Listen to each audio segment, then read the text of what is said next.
So দিনটা ছিল শনিবার, আর শনিবার যেহেতু আমার ছুটি থাকে, সো হঠাৎই প্ল্যান করে বেরিয়ে পড়লাম বান্ধবীর সাথে বিরায় একটা ক্যাফেতে, দ্য স্কাইলাইন ক্যাফে। তোমরা হয়তো সবাই চেনো। আমার দুপুরে ইনভিটেশন ছিল, সেখান থেকেই ডাইরেক্ট গিয়েছিলাম। ওই যে বললাম, হঠাৎ প্ল্যানই সাকসেসফুল হয়।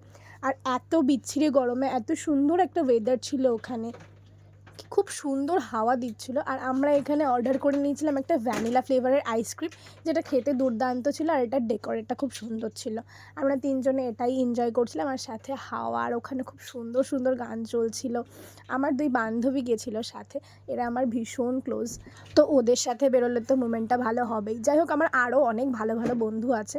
যাই হোক, তোমরা দেখতেই পাচ্ছ এখানে আমরা কি সুন্দর এনজয় করছি। আসলে আমাদের বাড়ি যেতেই ইচ্ছা করছিল না।